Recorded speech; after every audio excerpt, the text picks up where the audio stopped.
We're gonna go ahead here and get started. Want to thank all of you for joining us and being here. Um, I'm just filled with gratitude and appreciation for all of you taking your time to be here and engage in this conversation. I have a lot to cover, so I'm going to move relatively quickly. We're going to try and get a few places for you to jump in, but I'm going to begin. We're going to share some slides here in the hopes that that will be helpful with your learning.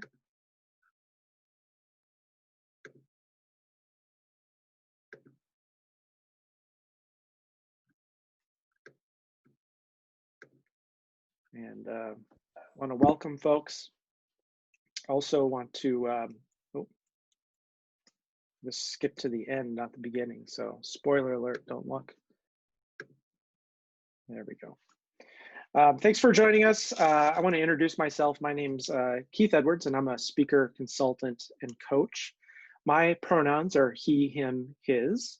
Um, and I also identify as a white person, and I have the experience of white privilege, and I benefit from, and I'm also complicit in systemic racism.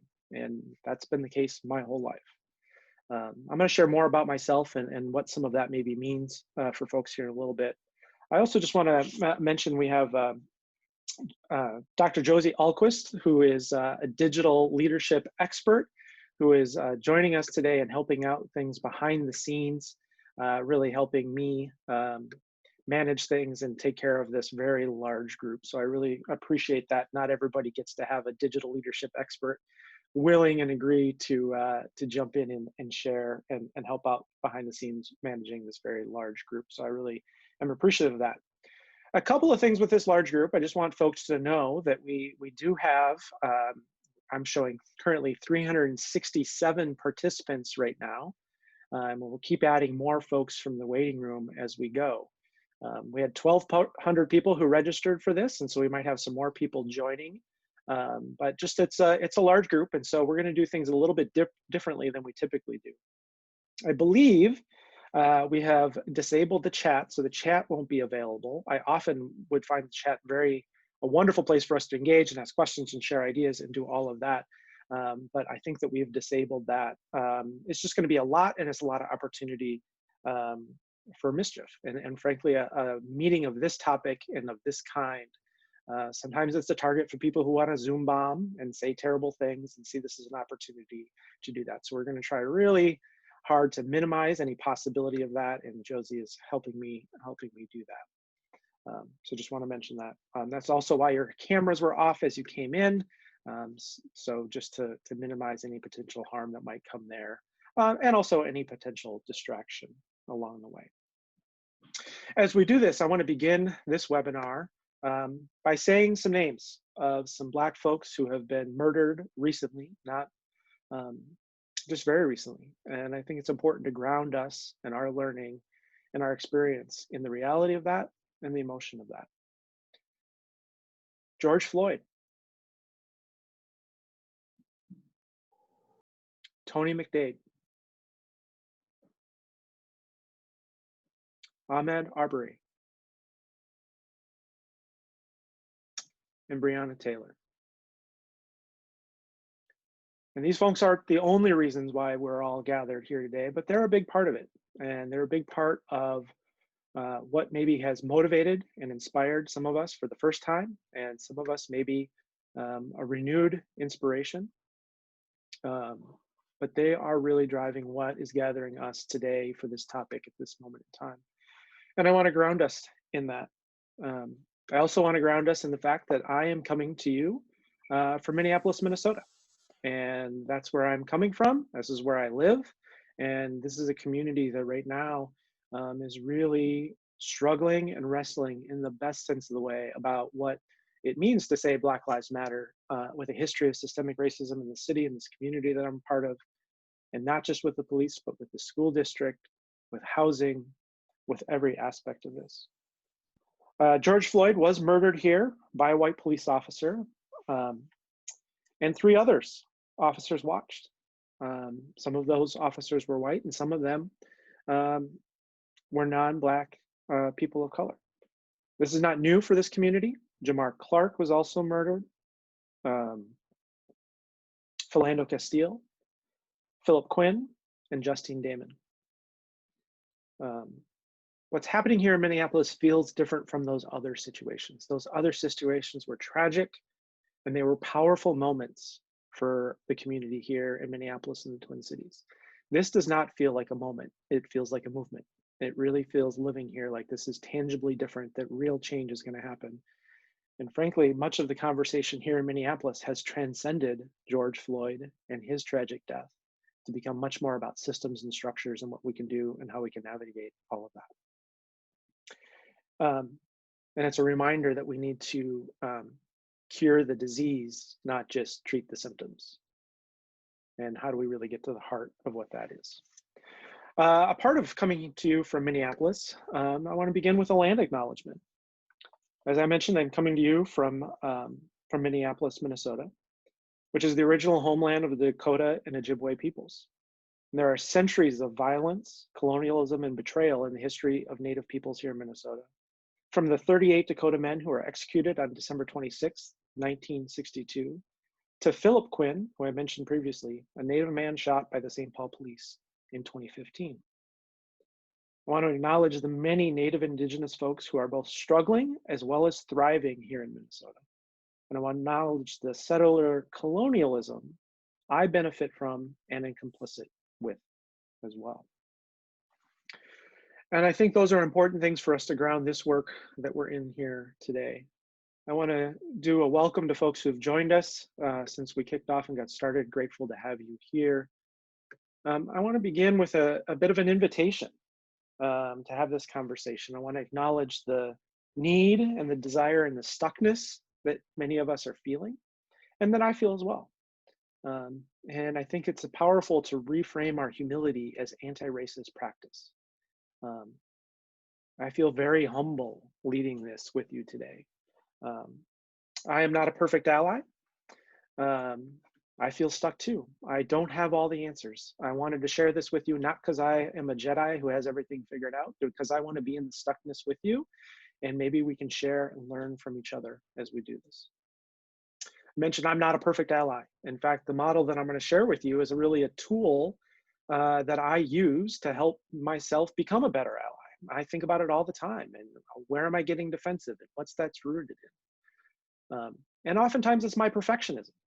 Which I learned mostly from my father, but also from others. And perfection is a tool of white supremacy. Needing to get it perfect before we do anything keeps so many of us stuck and doing nothing. And what a great excuse. I'm just not sure what to do, so I'm not going to do anything. I'm not sure which org to donate to, so I'm not going to donate. It's a really great excuse. And so how do we recognize perfection as a tool of white culture and a tool of white supremacy? Anti-racism is messy, and you're not going to get it figured out. I'm not here with a list of all the right answers. If it feels messy, if you're unsure what to do, if you're not sure what the right steps are, if you're feeling stuck, feeling like if I do this, maybe that won't work, and if I do this, maybe that won't work, that's the reality of it. And the difficulty of that messiness is something we need not avoid, but get into. And grace and humility and understanding and accountability are necessary for change. How do we offer these to others who haven't had the benefit of our learning experiences? How do we give this to people who are just emerging? How do we give this to people who maybe have resisted, but now are not? 4 years ago, 33% of the US population thought systemic racism was a major issue. Last week, that went from 33 to 57%. There's a whole bunch of people who are willing to engage in this conversation who previously weren't. There's something monumental shifting here with us. And my mentor and friend, Tracy Davis, often reminds that we are all wildly unfinished. If you think you're finished, just think how finished you thought you were a year ago. We are all wildly unfinished, and how can we embrace that in the messiness and our learning and our change and our growth? And I hope you'll be a very different person in 3 months than you are today. I certainly hope I will be. And two asks I always have as I begin these conversations: how do we begin with a beginner's mind? Some of you have done a lot of diversity, equity, and inclusion work, a lot of anti-racist work. Some of you have led these workshops. Some of you have read these articles that I've shared with you. Some of you have engaged in half-day retreats with me on some of these. And some of you are brand new. And I want to invite all of you to bring a fresh beginner's mind, principle from Zen Buddhism, because in the beginner's mind, there are many possibilities. In the expert's mind, there are few. So I want you to come to this with a fresh perspective just for the next hour to help you think. And I think that's really the goal here. And finally, Brave Space from Brian Arau and Christy Clemens. We often seek safe space. I don't think that's ideal or possible. How do instead we create brave space where you can be brave, think different thoughts, change your mind, change your perspective. The moment we feel a little bit uncomfortable, that's called learning. We don't want to feel completely uncomfortable, but how can we embrace feeling a little bit uncomfortable for the learning that is happening there? So I want to ground myself in that. These are good reminders for me. This is messy. I won't be perfect. I'm not perfect in my life. I probably won't be perfect here in this next hour, and I will probably mess up. And I want to offer that as a learning opportunity. I want to say a little bit about who this is for, who I think this is for. This is for you. If you're here, if you're part of the 413 people who are with us right now, this is for you. If you're watching the recording later because you couldn't be with us live, this is for you. Anyone who has taken the time and initiative to join us, this is for you. This is for white people who benefit from the system, from systemic racism, and want to be better, aspiring allies. And this is from Black, Indigenous, people of color who are here for a number of reasons. Some of you might be here for systemic accountability. You want to make sure Keith doesn't mess this up. So you join this webinar to pay attention and provide feedback and create accountability. And if that's why you're here, I welcome that. And I'm grateful for that. And it's really, really important to me in the work that I do. Some of you might be here for your own learning. Maybe you're a Black, Indigenous person of color. And you're here for your own learning about being an ally as a man or an able-bodied person or a Christian person or another privileged identity. And some of you are developing white aspiring allies in your life. And you want to be here to learn how you can help your students, your colleagues, people you train with develop that.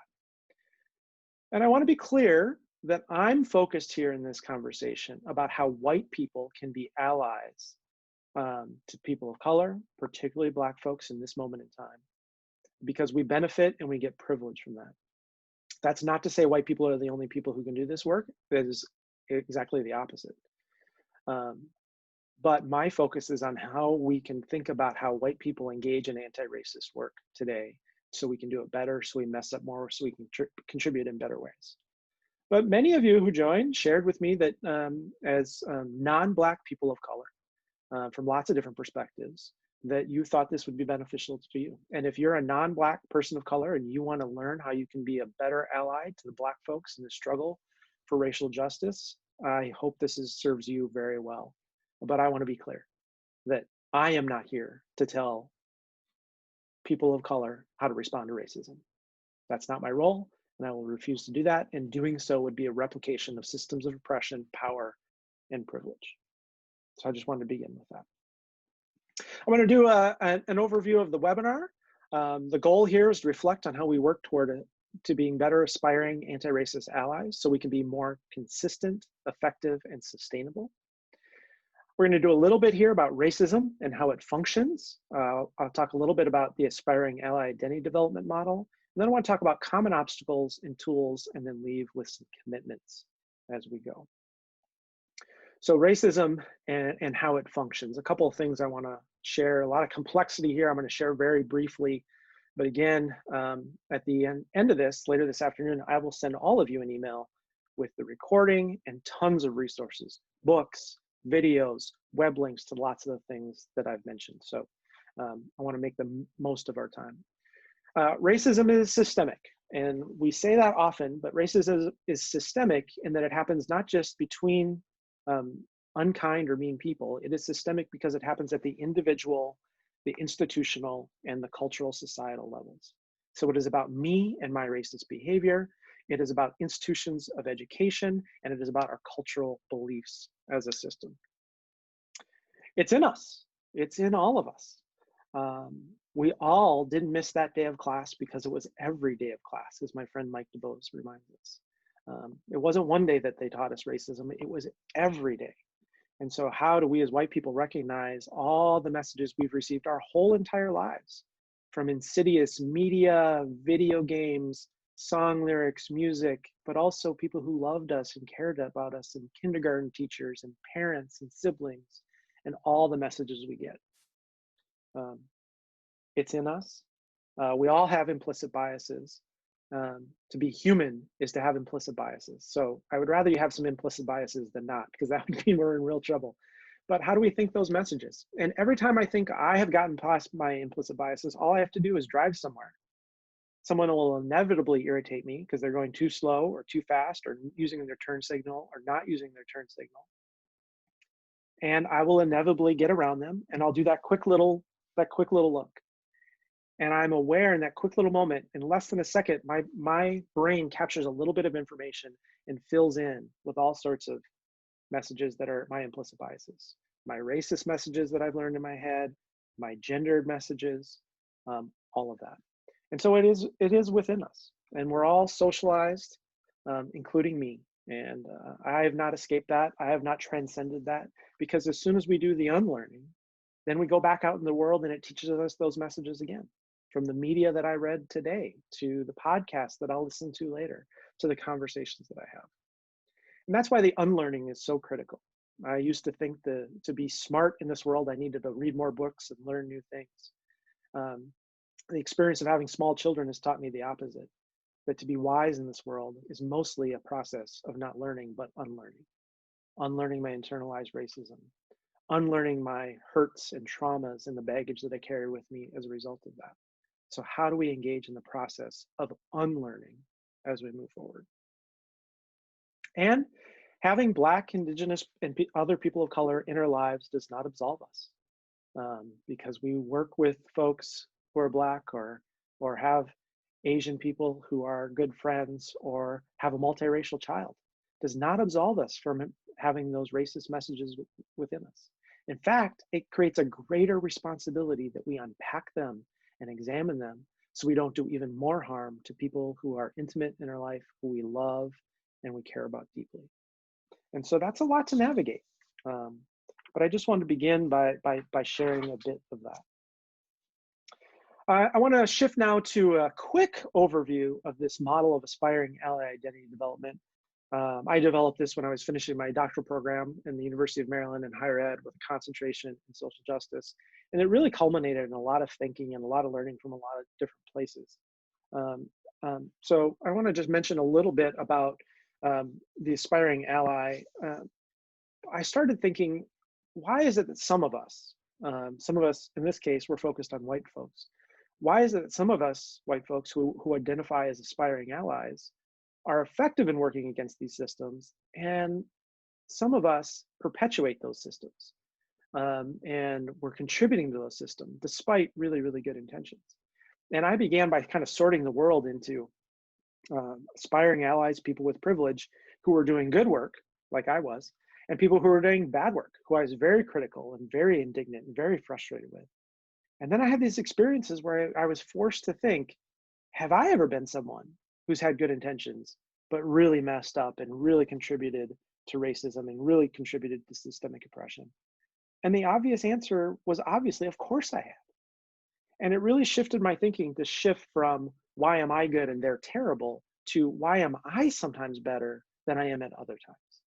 And that shifted from a sorting activity, which we oftentimes get into in social justice work. We instead of changing people or fostering learning and growth and development, we get into sorting people into categories, which I think is a terrible strategy for social justice education and growth. Maybe works at Hogwarts, but not in our real world.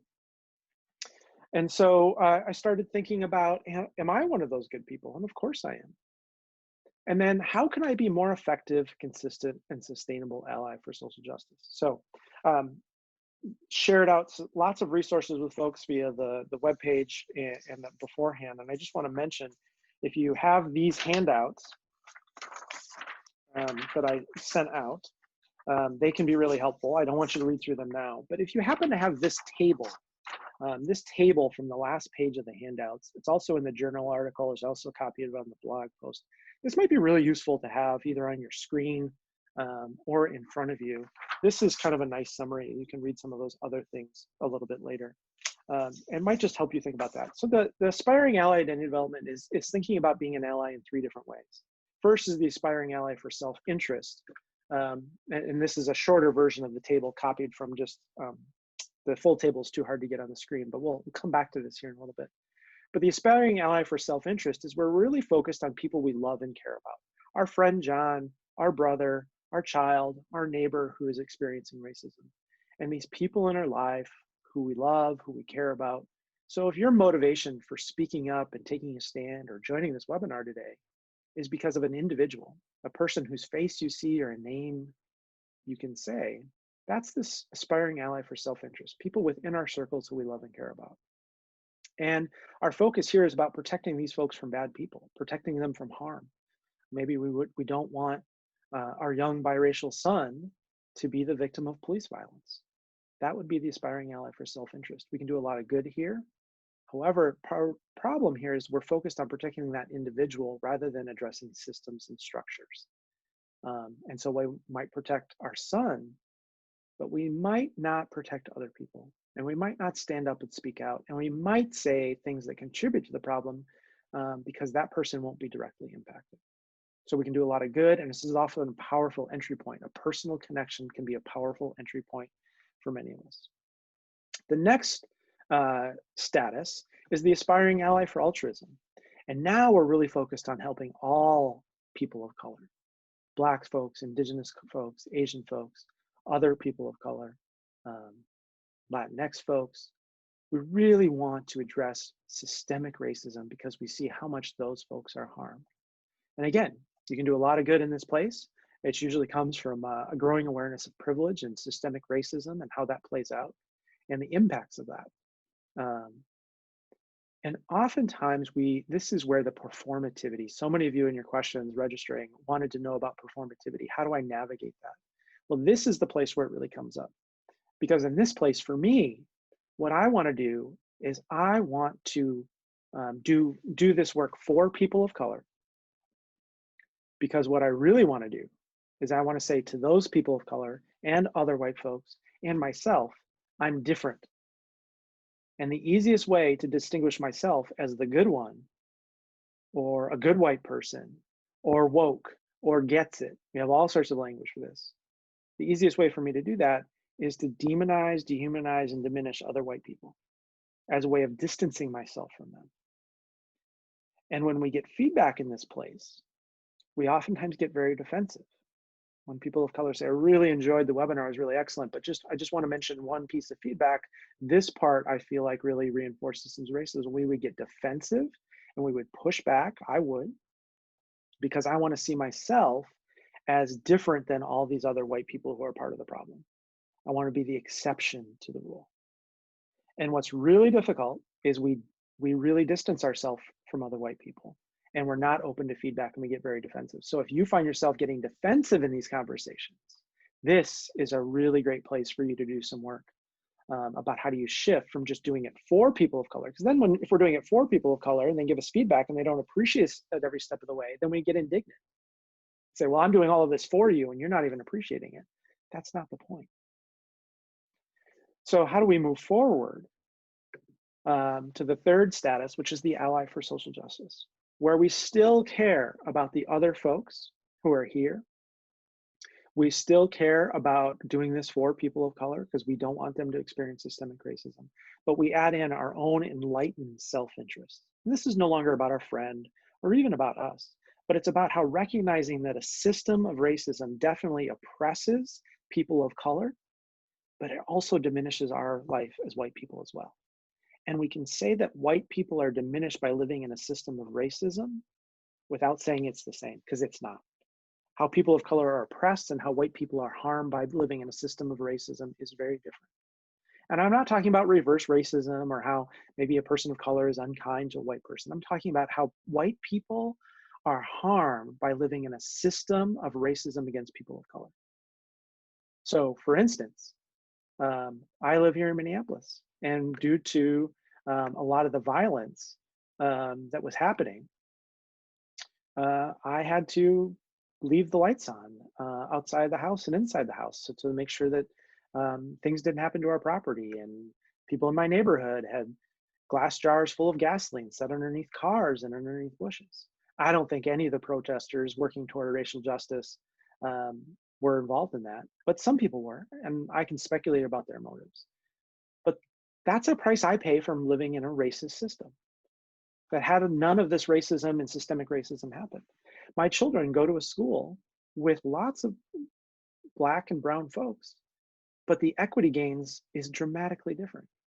And that diminishes my children and their learning and their relationships and their peers and me and my community and our economic livelihood and relationships and all of that. And so, how do we as white people pay attention to the ways the system simultaneously gives us concrete and real privileges and also diminishes our lives? And recognizing how systemic racism against people of color has diminished my community, has diminished my relationships, and diminished my own humanity and authenticity and sense of self. And bringing that in with also how I want to work doing this with people of color, because now we're in it together. That really shifts my need to be performative doing it for them to being in community doing it with them, because this is about my liberation too. This is about our collective liberation. And then I don't need to be performative. I don't need credit. I don't need to distance myself from other white people. Instead, I can say to other white people, I remember what it's like to think that. I thought it too. I remember what it's like to say that. I've said it too. And be good company on the journey. We don't need to distance ourselves from those folks. So I know that's a real quick overview, and I want to say more about some of this, but I just want to invite some folks. I just want to invite you, give you a moment to think about, as I just share some of that and some of the things we've covered so far, what are you learning about yourself as an aspiring ally? Not what are you learning about other people, not how would you like other people to be different, not how would you like me to even be different, but what are you learning about yourself as an aspiring ally? What are you learning about yourself? We're going to give folks a chance here in a few moments to raise your hand. Maybe we'll be able to hear um, from three of you an answer to that. And I just want to jump in here with this chart. And this chart kind of summarizes the bigger chart that I shared with you. But how do we shift from working over, working for, to working with? A really important thing that I want to highlight is, if I can find it here, moving things around here, but motivated by the presence of an individual, dependent on praise, easily derailed by criticism and burnout. If you've been feeling burnt out, this is a wonderful opportunity to think about how you can cultivate your own enlightened self-interest to create this sustainable motivation. But this is not about Black and brown people. This is about Black and brown people as well as me. And so I just want to share some of this and help navigate some of this. And what I'd like to do now is, if we can do it, is I'd like to invite three of you who can share. Just raise your hand. If you don't know where the raise your hand function, just go to maybe where the chat is and you can raise your hand. I think that will work, even though the chat's not accessible. And see if anybody wants to raise your hand and chime in with what are you learning about yourself as an aspiring ally. We have time for just 30 seconds for folks to 30 seconds for folks to kind of chime in and hear from some of you.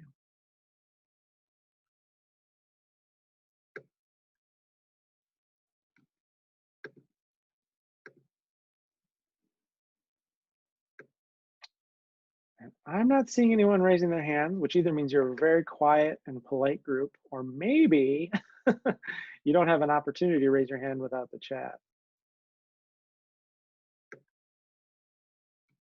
Oh, I'm seeing a couple of folks here. So what I'm going to do is I'm just going to, Arabelle, we're going to go with you. Um, I'm going to unmute you, and I would love it if you could just chime in real briefly with what are you learning about yourself. Go ahead, Arabella. Thank you, Keith. First of all, the raise your hand is on the participants list. So find yourself on the participants list is how to raise your hand. Thank you so much. Mostly what I've been battling myself with is that recently I've become more aware of my racist attitudes and white privilege with respect to Indigenous people, and this groundswell of needing to find support for Black people is I'm just exploring those kinds of whatever they are, confusions or disparate pullings on my consciousness. Right. Yeah, thank you so much. I really appreciate that. And there's always these pulls, right? Focus now is primarily on anti-Black racism. And you're saying I'm also pulled toward Native and Indigenous folks in my learning there.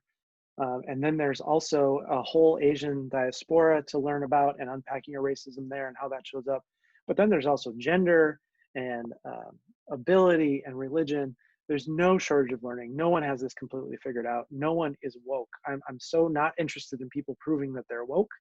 I'm more interested in people who are constantly interested in waking up. And I think that's a really wonderful place to be. So thank you for that. I'm gonna jump in here, and Adam Shanley, I think we're gonna unmute you. I'm trying. There you go. Go ahead, Adam. Hi. One thing that I think you kind of touched on was the burnout piece, and sort of learning about myself, you know, with obviously our focus on mental wellness, and that it's a privilege to even be able to, you know, to step away and to not think about race for 5 seconds or for, you know, an entire day. So what I've been trying to do is really, when I do need those, you know, those mental health moments, is to find stories or read books that are, you know, maybe about the Black experience or about experience I don't know much about, but are focused on, you know, the community and not necessarily about, you know, strictly one topic or another. So so I've been reading a lot in terms of Black authors or authors of color and stuff like that, to try to, you know, get more of a all-encompassing understanding. Right. Thank you, Adam. I really appreciate that. I think this is really nuanced, and I'm going to talk a little bit about this further down the road. We might need to find some time, smaller processing with smaller groups, which is something that I hope to be able to offer some follow-up conversations of small groups of 30 so that we can really talk to each other. But one of the things I want to mention, you're right, it is a privilege to be able to step away. It is a privilege to be able to walk away and retreat from this. I will also say, I think it's necessary as well. It's necessary to step away. If we are constantly empathic to the pain and the hurt around us, we can't manage that as human beings. We need to step away. So how do we step away so that we can heal and recover and rest, so we can come back more engaged and engage in the right way? Some people are unwilling to step away, and they're just bitter and petty, and they're doing a lot of harm from their place of hurt. So how do we step away so that we can come back and be more engaged? And we'll talk more about this here in a little bit. But some great suggestions. I'm going to go to Jen Schwartz. Jen, I'm going to unmute you. And if you could just chime in with what you're learning about yourself as an ally.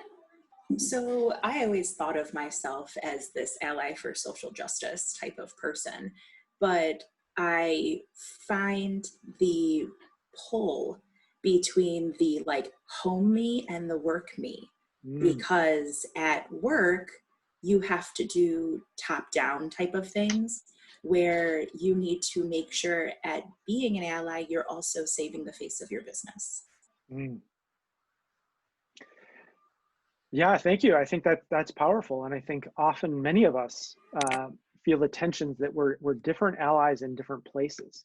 For most of my life, to be honest with you, work has been a much easier place to do this because it's part of my role, it's part of my responsibility, it's expected. And then you come home and your dad, Thanksgiving dinner, all of these different places, friends, guys I play basketball with, that to me sometimes is harder. And you're sort of pointing out a similar but opposite experience where maybe the hierarchy and the demands of work make that harder. So thanks for the folks who raise your hand. I want to continue on. Folks who've got your hands raised, you can put those down. We'll give you another opportunity to engage here in a little bit, but I want to continue on. What I want to shift to now, this came from The Onion today. How perfect. I read this headline while laying in bed on my phone, which I know you're not supposed to do that. White ally willing to do whatever it takes as long as people won't be mad at him. And boy, do I feel this. As I was thinking about this webinar and planning it, I thought we would have 30 to 50 people and we'd have some really great conversations. And now we had 1,200 people register. And the panic and the fear and my own inner critic and my fear of being criticized in any way absolutely came up. And there's a word for that, which is called white fragility. And it absolutely, I often feel like I have that pretty well managed. But boy, this week in the anticipation of this, it was really coming up.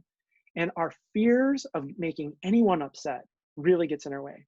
And for me, I don't really have a lot of fear about making white people upset. Some of you may really have that. I've come to terms with that.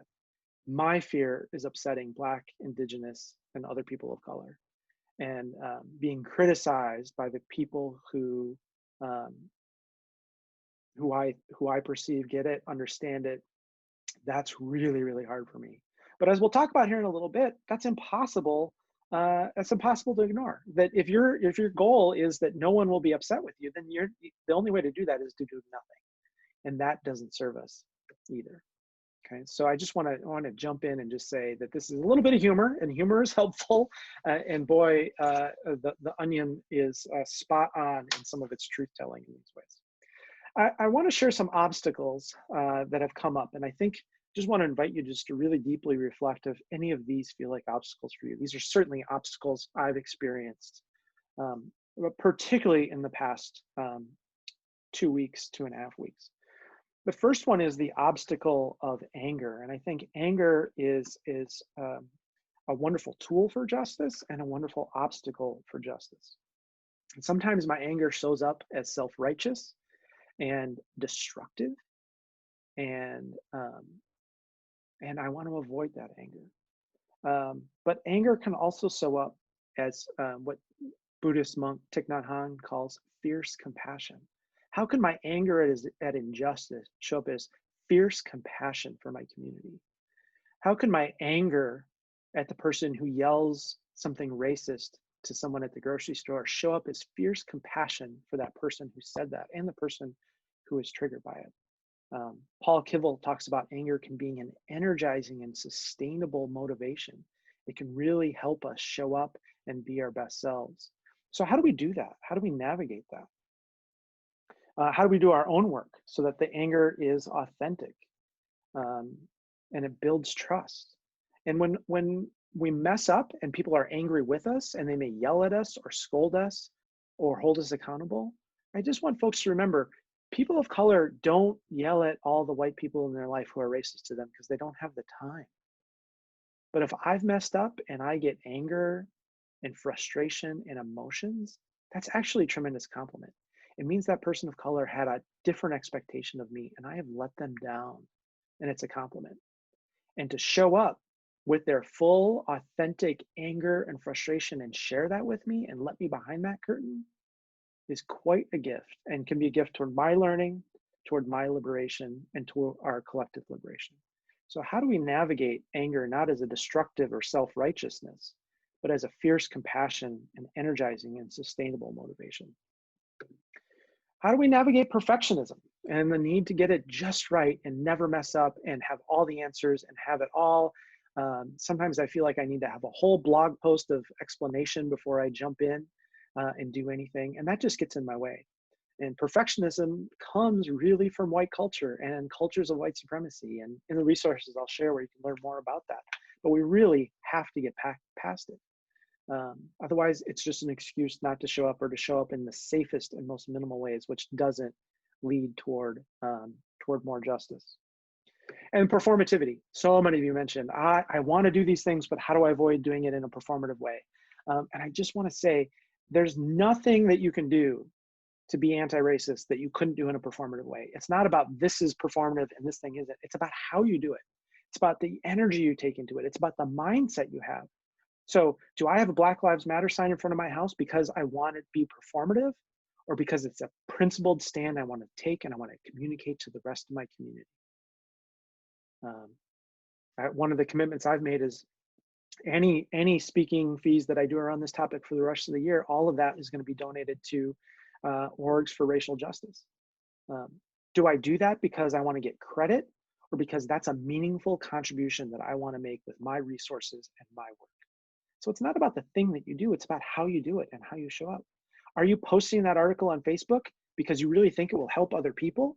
Or are you posting that article because you want to be seen as someone who gets it, someone who's woke? So it's really about the mindset, and the performativity really happens in the first two, the aspiring ally for self-interest and the aspiring ally for altruism.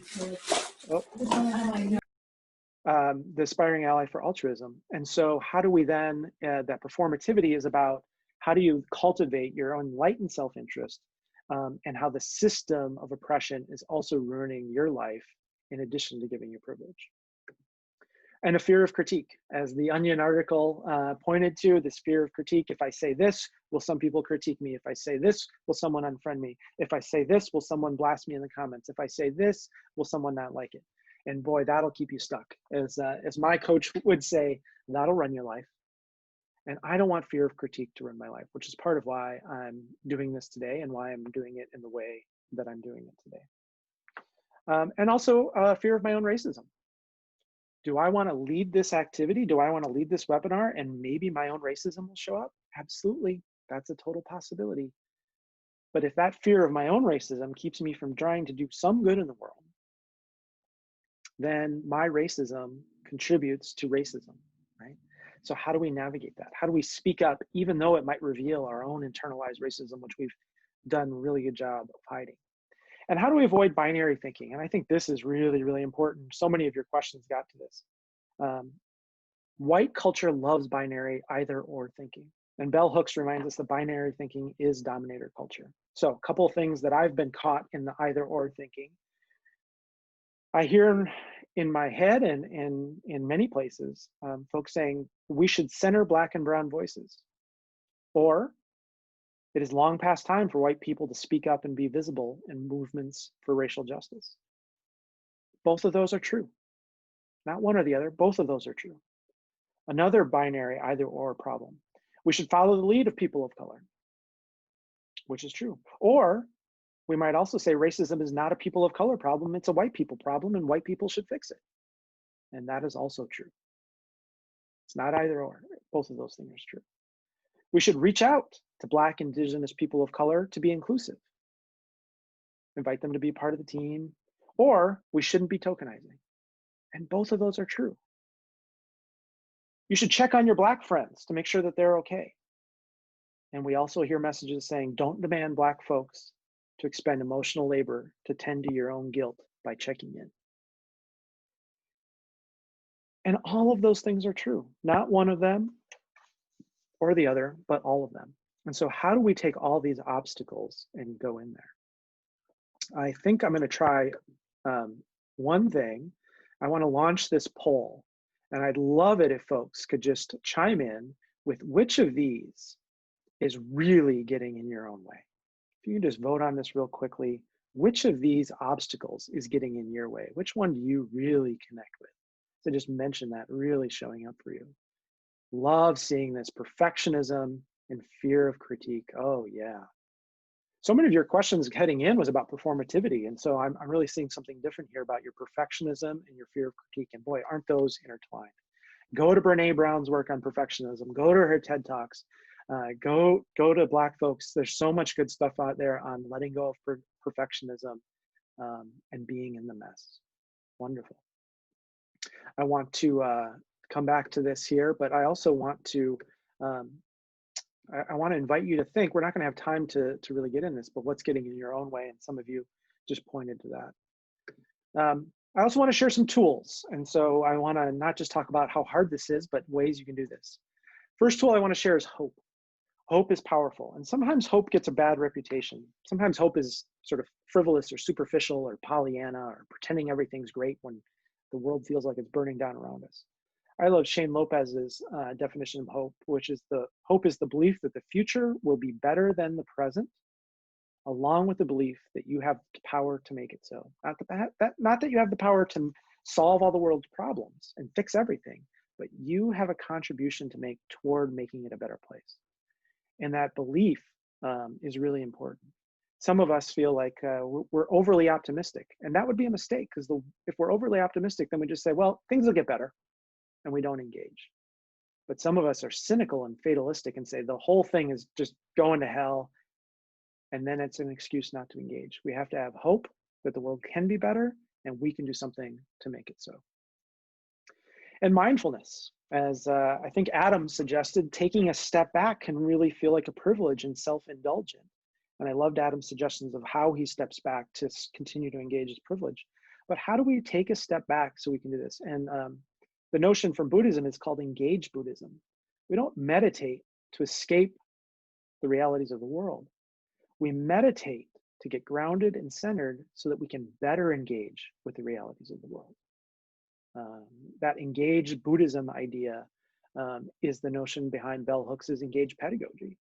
How do we really engage with the real world in a way that we show up as our best selves? Some of us are just burnt out and fried, and we keep showing up because we don't want to be stuck in our privilege, and you're not showing up well. You're causing harm. You're not lifting up voices of Black and Indigenous folks. You're stopping over them. You're interrupting. And I love the notion of radical acceptance from Tara Brach, who talks about radical acceptance is both mindfulness. What is going on? What is going on in my body? Why are my armpits so sweaty? Why am I scared? Why am I afraid? Why am I apprehensive? Just noticing what that is and being with it. And then being compassionate with yourself, with those fears, with what might happen. One of the things that Josie was helpful with me doing is, what if someone video bombs? Well, then we're going to do this, and we're going to do this, and we're going to do this. What if this happens? We're going to do this, we're going to do this, we're going to do this. We accepted the realities, and she really helped me think through what we would do, and so we can move forward with action, right? So the combination of mindfulness and compassion, and that compassion is really an action point. Another tool is apologies and forgiveness. And I'll provide links to 4-step processes to a good apology and 4-step processes to good forgiveness. But we do apologies terribly in our culture. Just watch the news. You just watch celebrities, sports figures, actors, politicians. They are regularly demonstrating awful apologies. But how do we apologize? And imagine how you would teach your 6-year-old child to give an apology. And we teach, own your mistake, say you're sorry, and try and do better. And adults mess those 3 steps up all the time. And same with forgiveness. How many of you are in grudges right now that the other person doesn't even know that they're in? And how many of you, the person you need to forgive the most is yourself? How is your inability to forgive yourself for that racist thing you said 2 years ago, or that thought you had last week, getting in the way of you being an ally and being messy? And how do we mess up and accept accountability? You're going to mess up. It's a guarantee. And people will hold you accountable, and it might feel uncomfortable, but how do we lean into that and accept that and welcome that as learning, as a gift toward our own liberation? If people can point out how I've messed up, it's an opportunity for me to not do it again. And that is a gift. And how do we welcome accountability, even when it doesn't come in the manner we wish it would, as a gift toward our own liberation? And how do we create systemic accountability?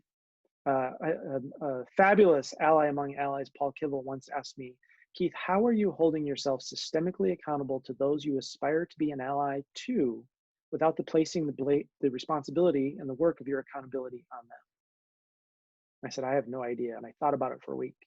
I came back feeling like a failure because I couldn't answer his questions. Keith, how are you becoming systemically accountable to those you aspire to be an ally to, without placing the burden of your accountability on them?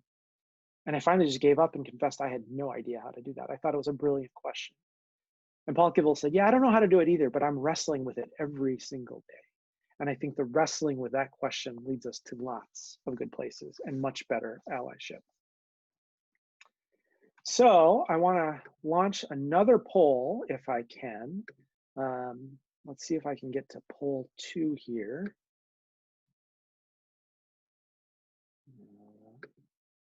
Yes, I want to see which of these tools are you really committing to utilizing? Which of these tools do you really want to learn more about, use, put to work in service of you as being an ally? Which of these feels really powerful for you personally in your story? Yeah. Oh, the mindfulness is great. We're going to share with you in the resources Kyle Ashley's mindful resistance model, which is, I think, really getting at exactly what we heard Adam speaking to. And the messing up and accountability. Yeah, folks, just go out there, do your best. And when you mess up, thank people for the accountability. Thank the white folks who challenge you. Thank the people of color who challenge you. Thank yourself when you catch yourself. Mess up more, learn more, and be a role model in how to mess up and how to learn and how to accept that accountability. So great. And those of you chiming in with the systemic accountability, avoid perfectionism. You will never figure that out perfectly. But boy, the more I wrestle with that question, the better I do. So really wonderful to see these results, and I really appreciate people sharing with some of this. I want to share 2 of my favorite quotes as we conclude. This is from Cornel West, a brilliant scholar who's taught me so much. Justice is what love looks like in public. And how do I show up more often in my social justice work looking like love in public? And he's not talking about a kind, generous, nice, polite love. He's talking about a robust, muscular love of our collective community and humanity.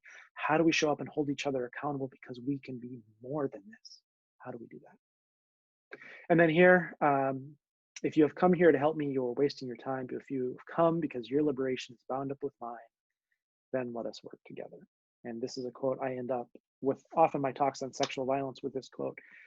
How is our liberation bound up together? And when we recognize that, we show up so much better, not perfectly, but so much better, and a real challenge to us and a core part of this model. So many of you wanted concrete action steps, so here you are. Some things you could do. You could protest, you could donate, you could be a good parent, you could post on social media, you could learn, you could get a Black Lives Matter sign, you could apologize and do better, you could write an op-ed. You could give your talents away, your skills, your products. You could support a Black, Indigenous, person of color in your life. You could vote, you could phone bank, you could run for office. You could connect with your neighbors of color and introduce yourself and ask, do you need anything? I want to be here for you. Withdraw from an opportunity to speak or present or be on a panel and recommend a Black, Indigenous, person of color. Donate earnings to Black, Indigenous, people of color orgs. And that's a commitment that I've made. Several of you have reached out about opportunities to do workshops or lead things, and I'm eager to do that, and I will charge for that. And every dollar that I receive for doing this social justice ally work for the rest of this year, I will donate entirely to racial justice orgs in my community or in yours. I'll reevaluate at the end of the year, but for right now, that's my commitment for the rest of 2020. So I'm excited about that commitment. And I want to invite you all to make your own commitments. You did a bit of that with the poll, but make your own commitments as you go forward. You're going to get an email from me later on this afternoon with a link to a website that will have tons of links and videos and articles and blog posts of mine and others, and the full video recording of this. And you're also going to get a short little feedback form. Will take you no more than 3 minutes. And that will give you an opportunity to share the commitments that you're willing to make. And hopefully we'll get lots of you who respond to that and provide me feedback and your key takeaways. And we'll be able to share that with others and others who are part of this. I'm also going to give you an opportunity, if you're interested, to sign up for a 1-hour processing session. Won't be a presentation, will just be a conversation. We're going to limit each of those to 30 people so we can actually talk to each other, engage much more than we were here with 400 people. And so if you're interested in that, I'm figuring out exactly how and what that's going to look like, but we'll offer many of those sessions for people who want to join that. And with that, I want to conclude here before the top of the hour. I want to thank you for joining me. Again, I mentioned you're going to follow up with an email, but if you want to connect with me in any other ways, the easiest way to do that is through my website, which is keithedwards.com. I want to thank all of you for being here and for joining. I really appreciate it. Welcoming you in here. And want to thank you. And maybe we got time for one or two people who want to chime in. I would just love folks who want to highlight something that was really powerful for you. If you want to raise your hand with something that was really powerful for you, that you really feel like you're going to put to good use going forward. Love to hear with a couple of folks. Again, you can just raise your hand and just share real quickly something that's really powerful for you as we conclude here. Joan. Yep, Joan, we're gonna go ahead. Okay, hi. I had a light bulb flicker and then get really bright when you talked about, I think somewhere between the altruistic and then the social justice. And Yep. I find myself really distancing myself from my white community. And I've been really involved in the Latino community, in some of the Black issues, but really frustrated in my own community. And so Yep. I see now that the next step in maturity is actually this moment when people are actually asking me questions and looking to me as their white, bridge. And I appreciate that. Thank you. Yeah, and the way that I think about that, Joan, same thing. How do I not distance myself from other white people, but how do I see other white people as my responsibility? They're Yeah. my responsibility to help them learn, to help them grow, so that people of color don't have to tend to that. Right. Because the harm. And so, yeah, that shifting from those white people are terrible, those white people who are doing that, they're my people. And how do we build relationships and connect with them to help their learning journey and growth, I think is a powerful shift. Yeah. So thanks. We got one more person with your hand raised. I'm going to unmute you. Is it Sithlali? Go ahead. Hi. Yes, you actually got that right. My name is Oh, Cicely. thank you. Go ahead, real quick to close this out with your wisdom. Sure. First of all, I did learn a lot, but one of the things that is looming in the back of my mind is actually sharing this information. So one of the things that has been constantly coming up during your presentation was that I feel like my workplace is taking a very corporate approach to the issue at hand, and just by issuing a general marketing email to the workplace saying, we support, and which is great, but I want to share this with my boss or with someone in HR and sort of incorporate this as like a learning phase for the employees of the office. And I'm just, I want to put that forward. But again, I'm coming from that place of fear like you were talking about. And I don't want, I'm scared of a retaliation and, looking a certain way to my employer. So I want to do it, but I'm just a little nervous. Well, yeah, I think it's great. And there'll be lots of things here that you can share. We could talk more about maybe how I could help. The beauty of that is if they pay me, it'll all go to racial justice organizations. So that's an opportunity, which would be good in so many different ways. But also to just do it with love. Love those people. Most of us are doing the best that we can. And sometimes our best is not very good. Do the best that you can. And if it's not very good, try again. And be brave. And I think it's a wonderful opportunity to lean into the discomfort and the messiness. But think carefully, how do I want to raise this? How do I want to bring this up? How do I want to send the email? How do I want to make the phone call? Right. I think the how, we oftentimes just get so anxious, we just jump in and just do it. And then we realize, oh, that didn't land very well, right? So this is what I want to accomplish. How do I want to go about that, right? Okay. So thank you for that. I really appreciate that. Really appreciate all of you. We're going to have to conclude here. I want to be mindful of folks' time and other commitments, but thank you all so much. You'll get an email from me here shortly with resources and links and so much more. And hopefully we'll have opportunities to engage down the road. But thank you all so much for joining us and being with us. And for those of you who shared, you filled my heart today. So thank you very much.